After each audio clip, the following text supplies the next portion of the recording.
It is a fact that can stop a conversation cold. As of today, October 19th, 2025, one album stands as the best-selling in United States history, and it isn't the one most people would guess. The Eagles compilation, their greatest hits, has sold over 38 million certified copies in the US alone. This number is not just large, it is monumental, a testament to a collection of songs that have woven themselves into the fabric of American life. For decades, it has been in a quiet, relentless sales battle with Michael Jackson's Thriller, often trading the top spot. Its sheer endurance is a story in itself, a quiet giant that just kept selling year after year without the explosive, event-driven hype of its main rival.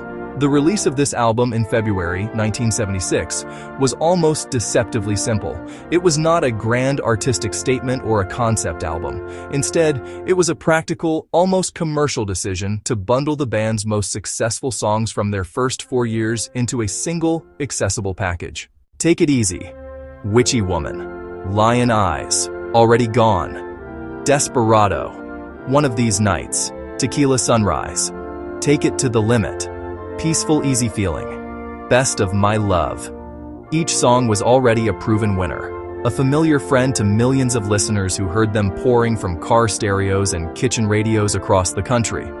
The Eagles, by the mid-70s, had perfected a sound that was uniquely their own, yet universally appealing. It was a smooth, sun-drenched blend of rock's attitude and country's storytelling soul. The lyrics spoke of freedom, heartbreak, and the search for something more. The music was meticulously crafted, with layered harmonies.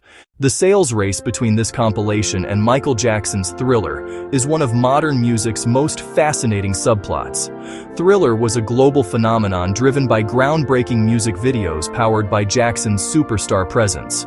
Its sales were explosive and immediate. The Eagles' album, by contrast, was a slow and steady marathon runner. It never had a single event moment. Instead, it sold consistently week after week, year after year. While Thriller exploded, their greatest hits simply accumulated.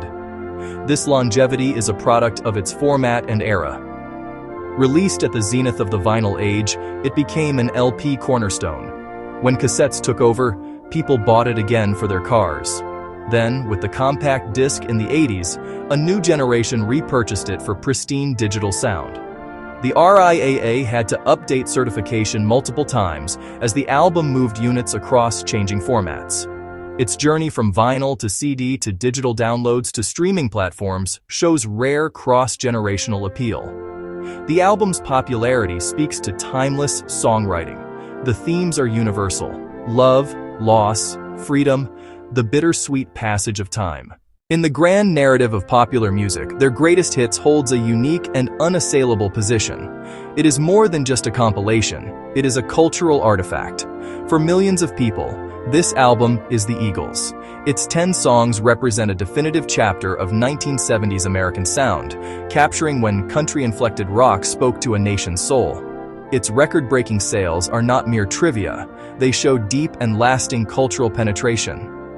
It became a fixture in American life, the sonic wallpaper of a generation and those that followed.